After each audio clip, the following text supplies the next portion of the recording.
The first time my brother ripped up months of my hard work and scattered it across the backyard, I thought I was dreaming. But I wasn't. I was 16, sitting in the grass with tears streaking my face, watching pages of my Chinese study notes float through the wind like dying leaves. "Starting tomorrow," he sneered, pointing at me with that twisted grin, "you'll be spending your nights in a diner." I just stared at him. My older brother, Brandon, 21, taller, stronger, the one everyone said I should look up to, was telling me I didn't even deserve to study in my own house. That was 6 months ago. And now? This morning, that same brother was standing outside my apartment in tears. But let me back up, because none of this will make sense unless you understand the world I grew up in. Brandon was always the happy kid, too happy, almost. Growing up in Columbus, Ohio, people described him as simple, but they said it with this kind of affectionate pity. He was the guy who'd laugh at himself for spelling his own name wrong, or for failing Algebra 1 3 years in a row. Everyone thought it was cute. But when he failed to graduate high school altogether, something inside him cracked. He decided that intelligence itself was the enemy. And anyone who dared to learn anything new? They were mocking him. I watched him slam the computer shut when our grandmother was playing brain-training games, just as she hit her high score. I watched him throw away our 7-year-old cousin's Scrabble set because she beat him. So when I started teaching myself Chinese, at first just to impress a girl at school, but also because I loved the challenge, I became his next target. At first, I tried to be understanding. I didn't practice in front of him. I wore headphones so he wouldn't hear the videos. But it wasn't enough. The second Brandon heard the ding of a Duolingo notification, he'd break into these full-on tantrums. "You're doing this to show off. You're rubbing your smart brain in my face." I explained, again and again, "It's for a girl, Brandon. I just want to impress her." Didn't matter. He decided foreign languages were weapons I was using against him. Then came the rules. The living room and dining room became Chinese-free zones. He said he needed them to decompress after his shift as a cart collector at the local grocery store. Fine. I moved my books and flashcards to my bedroom. Door closed, headphones on. Surely that would be enough. Wrong. That's when Brandon started his headache journal. I'll never forget walking into the kitchen one night and seeing him holding his head, groaning, snapping a selfie, and texting it to Mom. "See? He's studying again. I can feel it through the walls." I told him I'm literally writing notes. No sound. No speaking. But he insisted just knowing I was mocking his disabilities triggered migraines. And because Brandon was that special boy of the family, my parents took his side. Dad pulled me aside. "Son, your brother has challenges you'll never understand. Is impressing some girl really worth making him feel worthless?" Mom was worse. She made me feel like I was a torturer. "Family comes first," she said. "Can't you just study at the library?" So I gave in. I started studying in our backyard, hunched over my notebooks while the wind flipped the pages. At first, I didn't mind. Spring was warm, the air fresh, the sound of rustling leaves helping me focus. But the peace didn't last. The day Brandon lost his job, everything exploded. He stormed outside, towering over me, and with one violent motion, started tearing my printouts apart. I tried to push him away, but he was 5 inches taller and 5 years older. He knocked me to the ground, then destroyed every single page I'd worked for. I remember crying on the grass while he marched inside, screaming to my mom. "It's his fault I lost the job. The joke I made at that Chinese customer? It's because of the stupid language he's learning." For a moment, I thought Mom might defend me. She hesitated. But then she came out, knelt in the dirt, and whispered, "Your crush isn't worth destroying your brother's livelihood." And just like that, all forms of Chinese study were banned during Brandon's waking hours. Mom tried to soften the blow. "You can practice in the mornings, honey. Maybe 5 to 6 a.m. before school." So for 3 days straight, I woke up at 4:45 a.m. Stumbling into the kitchen, staring at glowing characters on my phone screen in total darkness because turning on a light disturbed Brandon. My eyes burned. My head throbbed. On the fourth morning, Brandon lost it completely. Now I'm having nightmares, he screamed at breakfast. Nightmares that I'm too stupid to exist, because you're studying while I'm asleep. His solution? I should leave the house entirely. If Chinese meant so much to me, I could study at a 24-hour diner. Mom and Dad barely looked up from their plates. And then Brandon pointed at me like a judge delivering a sentence, starting tomorrow, you'll be spending your nights at a diner. I thought my heart would burst from my chest. I wanted to scream, to fight, to throw everything back in his face, but all I could do was sit there in silence, gripping my fork so tightly my knuckles turned white. Because deep down, I knew he wasn't finished. And that wasn't the worst of it. Not even close.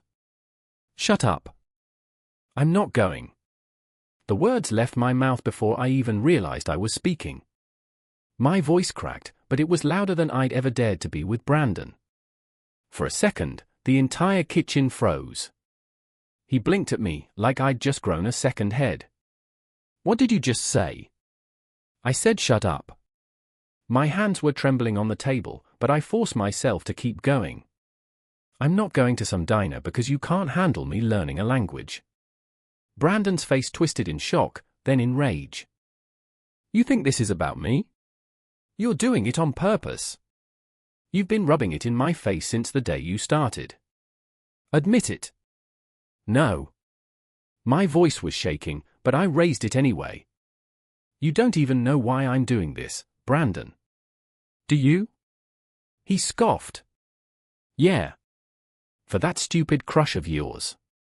You think learning Chinese is gonna make her like you? My throat burned. Not just that. I could feel both my parents' eyes on me, waiting for me to break. But for once, I didn't. I took a breath, swallowed the lump in my throat, and said the words I'd been holding back for weeks. Her dad owns a gaming company. Brandon froze. If there's one thing my brother loves more than being the victim, it's video games. He knows every developer, every release date, every obscure Easter egg buried in games nobody else remembers. Half the time, he rambles about it until Mom tells him to shut up. You sit here every night, I said, talking about how you'd kill for a gaming job. You want to be a tester? A review? Something in the industry? I leaned forward, my chest heaving. If I dated Lynn, you'd be at family dinners. You'd be at barbecues. You'd meet her dad. And maybe, just maybe, he'd offer you something. Brandon's breathing grew heavy. His knuckles were white around his phone. But now? I locked eyes with him. Now I'm never mentioning your name. When her dad asks about my family, I'm telling him the truth. That my brother destroyed my first relationship just to feel powerful. That you used your disability as a weapon to control everyone around you. The silence that followed was unbearable. Mom's fork hung halfway to her mouth before she set it down with a soft clink. Dad didn't even blink, his jaw tight. And Brandon? He didn't shout. He didn't lunge across the table like I half expected. He just stared at me, his chest rising and falling, his thumb trembling against the edge of his phone screen. That night, I went to bed thinking maybe, just maybe, I'd finally broken through his wall.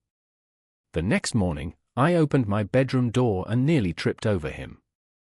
Brandon was sitting cross-legged on the carpet, his stupid headache journal open in his lap. Except this time, he wasn't groaning or faking migraines. His face looked pale, hollow. He glanced up at me. We need to talk. I didn't answer. I just stepped over him and went downstairs, but he scrambled after me like a little kid chasing his older sibling. I was up all night, he said, his voice strained. Looking at the company's website. They're hiring junior testers. No degree required. Just knowledge. Just passion. I poured myself a bowl of cereal, ignoring the way his hand shook as he hovered in the doorway. I have that, he stammered. I know games. I know them better than anyone. I finally turned to face him. What's your point, Brandon? He swallowed hard. And then, for the first time in my life, he said the word I never thought I'd hear from him. Please. Please. He wanted me to introduce him to Lynn's dad. I almost laughed. After months of torment, after tearing up my study materials, after gaslighting me with fake headaches and getting me banned from studying in my own house, now he wanted my help. But before I could answer, Mom walked in. Dark circles carved under her eyes. She'd clearly been awake all night too. She looked between us, then at me. I can't stop thinking about what you said. About him destroying your first relationship. Her voice cracked on the word relationship. For a second, I thought she finally understood. But then Brandon slammed his journal onto the counter, the pages fluttering. His voice rose, sharp and defensive. Fine. The headaches were fake. I made them up, okay? I was jealous. The words hung in the air like smoke. He looked as shocked as we did, like he hadn't meant to say it out loud. Dad appeared in the doorway, already dressed for work, his briefcase in hand. He didn't look at me. He didn't look at Mom. He looked straight at Brandon. I heard that, Dad said quietly. And when I get home tonight, we're all going to have a very serious talk. About manipulation. About abuse. He didn't raise his voice. He didn't have to. The word abuse clung to the air like a curse we'd never dared to speak before. And in that moment, I realized something terrifying. This wasn't about language. It wasn't about headaches. It wasn't even about jealousy. It was about control. And Brandon had no intention of letting go. That was the moment I thought things couldn't get worse. But I was wrong. So wrong. I didn't sleep that night. Every time I closed my eyes, I saw Brandon's face when he said please. It didn't look like my brother. It looked like a kid standing outside a locked door, terrified no one would ever open it. Then my brain would yank me backward to every time he'd slammed doors in my face, every notebook he'd ripped, every rule he'd invented to keep me small. I lay there counting the cracks in my ceiling and thinking, maybe wanting something isn't the same as deserving it. Morning came in that weird blue haze before sunrise. In the kitchen, Mom shuffled in wearing her pineapple print robe, hair doing a full fireworks show. She poured coffee, missed the mug by an inch, and didn't even notice. Your father's getting off early, she said flatly. Family meeting tonight. Her voice had that careful, no sudden movements tone like we were living with a wild animal we kept calling a pet. Brandon didn't make eye contact when he came downstairs. He sat, opened his headache journal, then closed it. Opened it again. Closed it. For a second, one impossible second, I thought he'd apologize. He just tapped the pen cap on his front tooth and stared at the table like it owed him money. I grabbed a banana, my backpack, and the last shred of patience I owned. I'm going to school. Wait. His chair screeched. Tyler? I started a thing. He slid a thick, stapled packet across the island. I didn't pick it up. What thing? A portfolio, he said, like the word weighed 50 pounds. Game mechanics breakdowns. Boss fight trees. My own bug reports from patch notes. He glanced at me, quick. If you talk to Lynn's dad. I figured. I don't know. I figured you'd say I'm full of it if I didn't prove anything. Against my better judgment, I looked. He'd printed screenshots and circled tiny UI hiccups I'd never noticed. He'd mapped out enemy AI loops like he'd lived inside the code. There were typos in his notes, sure, but the thinking was sharp. Precise in the one place his brain had room to breathe. It's good, I heard myself say, which felt like my mouth had betrayed the rest of me. He swallowed. I'm not stupid about this. Something in my chest flickered and went out. I never said you were. He nodded once, like he'd been waiting his whole life to hear that exact sentence. Then Mom's cat clock on the wall chose that moment to meow and wag its tail, which it hadn't done since Christmas, and we both jumped like we'd been caught stealing.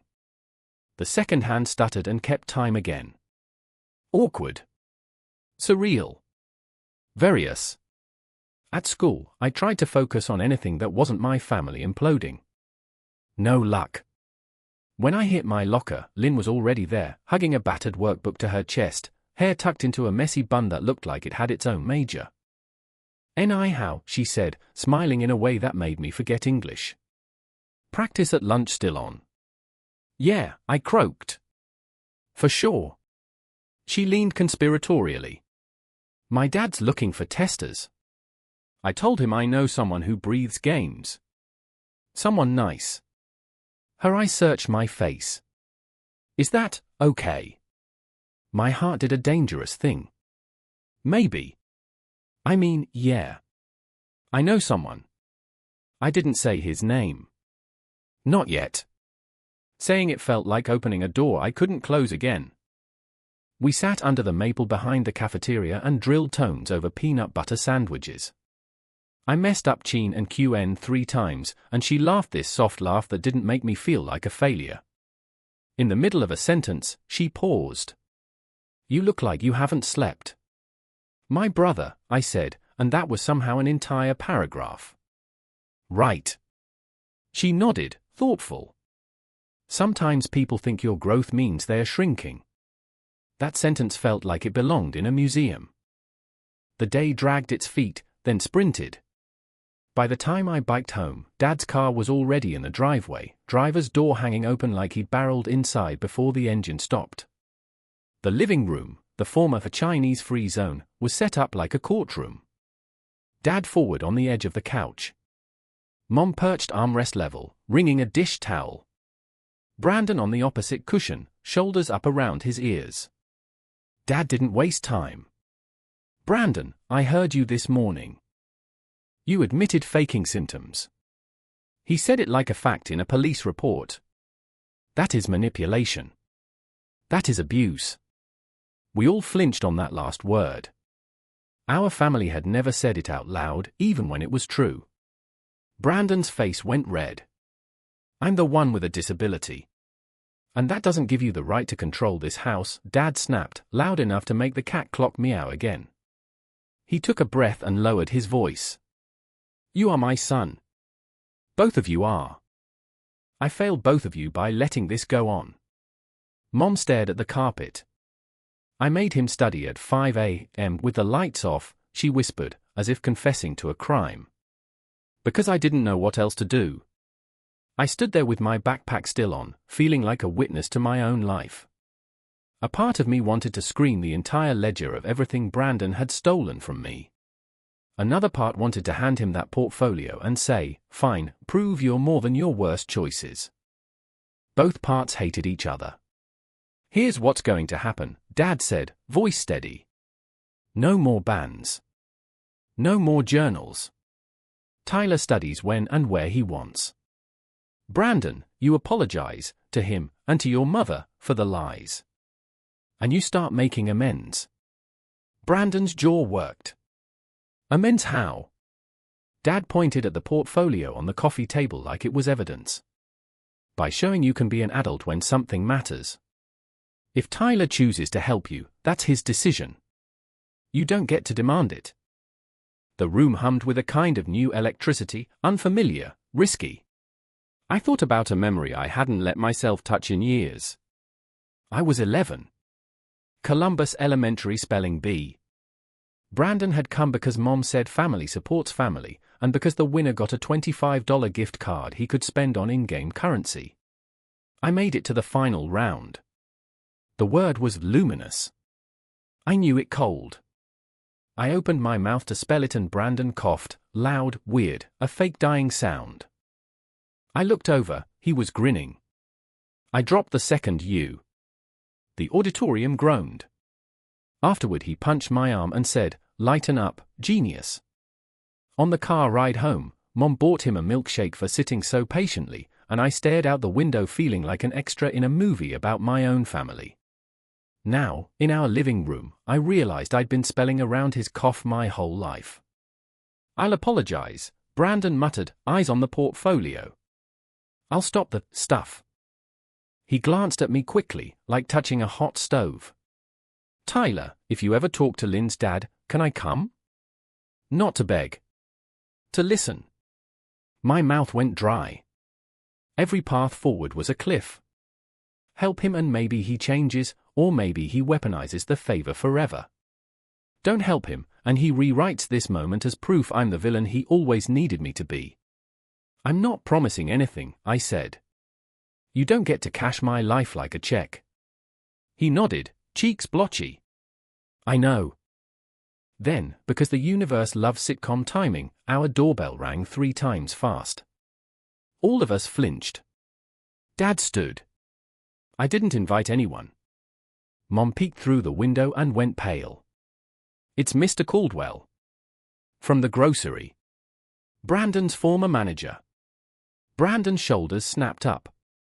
"Why is he?" Dad opened the door. Mr. Caldwell stepped in, hat in hand, looking like someone who'd rather be anywhere else. He nodded at my parents, then fixed his gaze on Brandon. "I came to return this," he said, holding out Brandon's name badge. "And to tell you something your folks should hear too." He drew a breath. "I reported this joke incident to corporate." "But the customer you mocked?" "She filed a complaint, and a police report. There's a hearing next week. They've got you on camera." The room tilted. Mom's hand flew to her mouth. Dad's jaw locked. Brandon's face drained to chalk. Mr. Caldwell hesitated, then added, "Anne, I also told them the truth. That you'd been a good worker before. That you got rattled.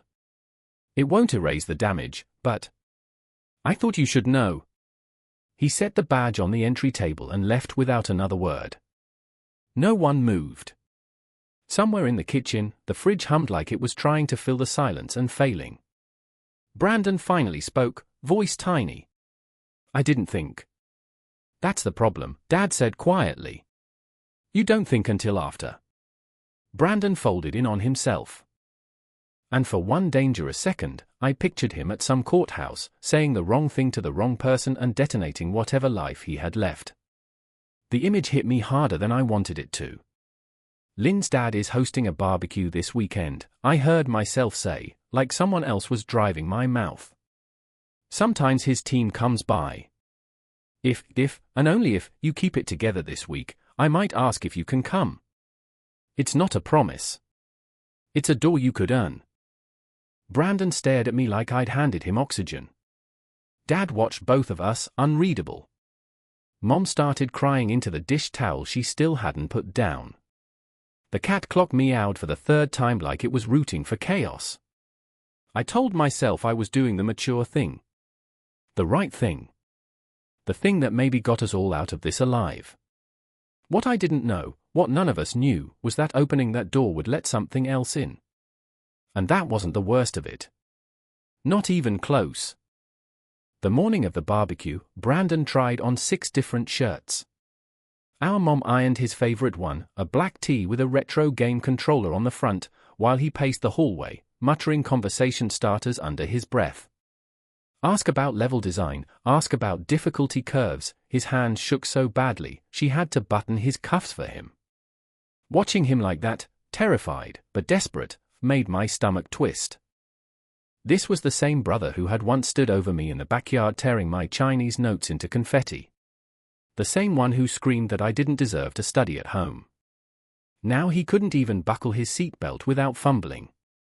In the car, he whispered, "Maybe this is a bad idea. Maybe I'll mess everything up." "Then don't," I snapped, eyes on the road.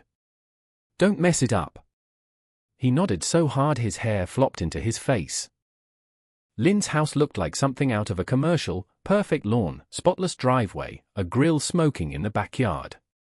She opened the door with a smile that made my pulse skip. Brandon froze next to me like he was staring at the gates of heaven. Then her dad, Mr. Johnson, turned from the grill, tongs in one hand, beer in the other. "You must be Tyler's brother," he said warmly. Brandon's lips trembled. Then, like a switch flipped, words poured out of him. "I've beaten every achievement in your latest game," he blurted.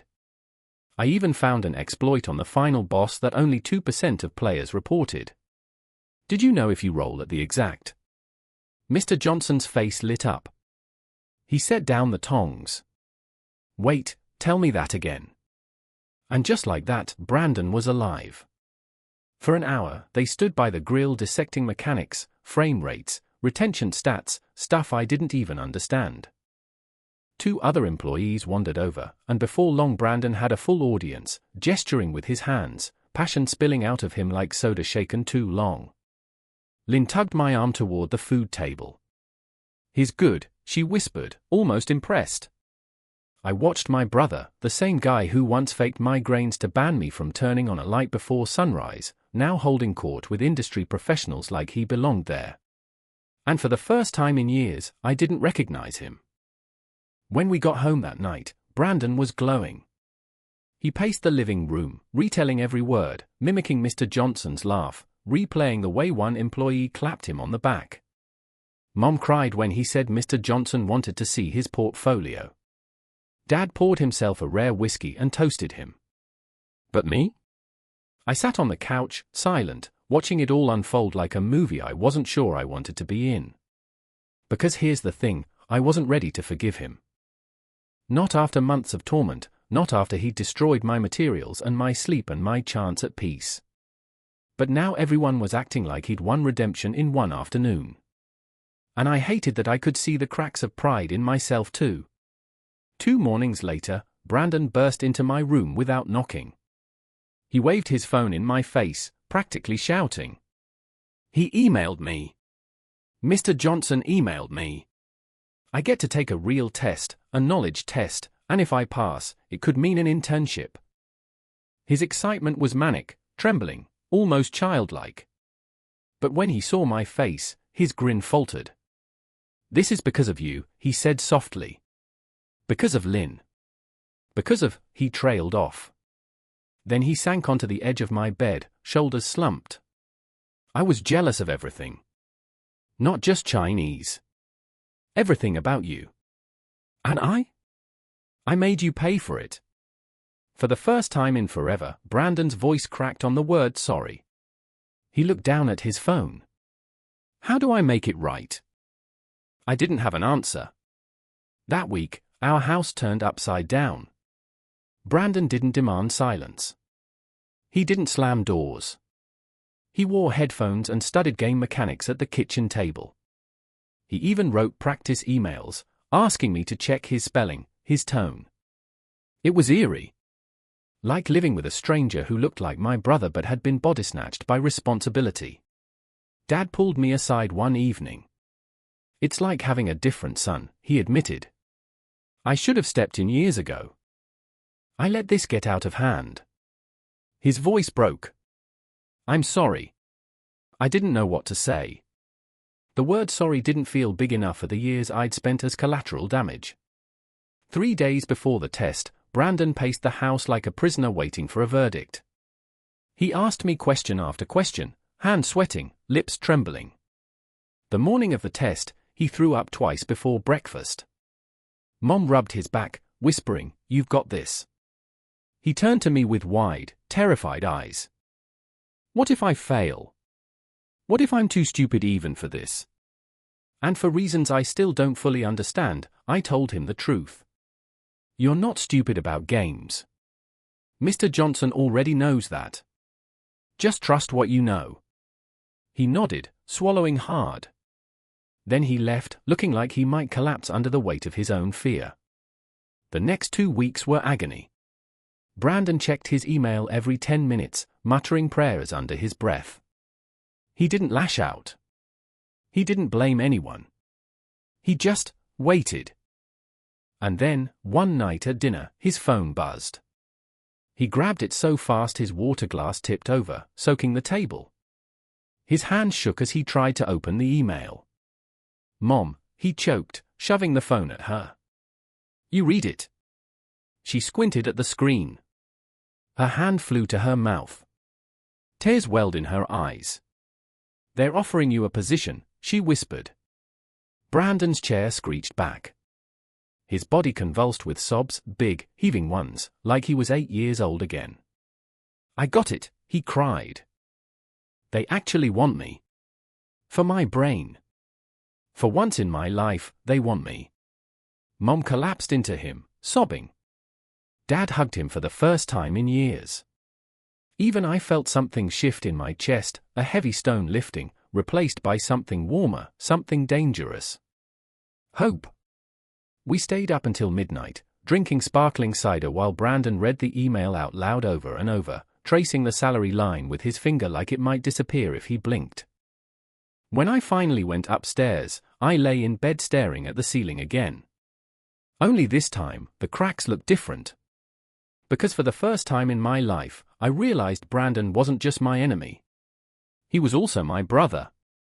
And maybe, just maybe, that was scarier than anything else. The house felt wrong without Brandon. His empty chair at the dinner table made the whole place echo. Mom kept starting to call him for meals before catching herself. Dad would linger in the living room after work, staring at the TV but not watching. Brandon had moved out 3 days earlier, into a tiny studio apartment 20 minutes away, with 2 roommates from the gaming company. For the first time in my life, he wasn't under the same roof, breathing down my neck, inventing new rules to control me. I should have felt free. Instead, the silence was deafening. The night he left, he pressed an envelope into my hand at the curb. His voice was awkward, his eyes fixed on the asphalt. "Don't open it until I'm gone." I waited until the house was empty, then unfolded the crumpled note. $300 in cash tumbled into my lap. Scrawled in his messy handwriting were the words, "I was the disabled one, but I disabled you too. I'm sorry. Maybe you could teach me some Chinese once I'm settled." I read it 3 times, my hand shaking, before I tucked it into the same drawer where I'd hidden the scraps of my torn-up notes. The next week, he called me just to brag about burning spaghetti. "It stuck to the pot." "But it was my spaghetti," he said, voice bubbling with pride. When Lynn and I visited that Saturday, he showed us around the cramped apartment like it was a castle. His roommates teased him, called him Bug Magnet because he kept finding glitches in games they'd missed. He laughed, actually laughed, instead of sulking. And when Lin corrected his butchered attempt at saying xie in Chinese, he didn't get defensive. He laughed at himself and tried again. It was like living with a different Brandon, one I'd never known was possible. At home, things shifted too. Mom stopped babying him from a distance. She told me she realized protecting him had really meant suffocating him. Dad stayed at the dinner table instead of hiding in his office. And me? I stopped hiding my Chinese textbooks in my bedroom. I spread them out on the coffee table while Mom flipped through her magazines beside me. Nobody claimed my grains. Nobody said the word ban. It felt fragile. Like we were all learning to breathe again. 2 months later, Brandon called during dinner. His voice was cracked with tears. "They promoted me," he said. "Senior tester. They said my brain works different, but that's what makes me valuable." That Sunday, we gathered for lasagna. Brandon drove over in his used Honda, carrying a pay stub he waved around like it was a trophy. He admitted he'd enrolled in online classes, just to try learning again. Dad made a toast about second chances. Mom cried into her napkin. And when Lynn showed up with cookies, Brandon butchered a thank you in Chinese, and everyone laughed, but in a way that didn't cut. That night, as we cleaned up, Brandon pulled me aside at the door. He didn't say much. Just looked at me, long and quiet, then whispered, "Thanks for not giving up on me. Even when I deserved it." I watched him drive away into the night, his taillights glowing red until they vanished. The house was peaceful in a way it had never been. No bans. No journals. No threats of diners. I sat on the couch, pulled out my workbook, and traced the characters slowly with my pen. And for the first time, the sound of studying didn't feel like a crime. It felt like freedom.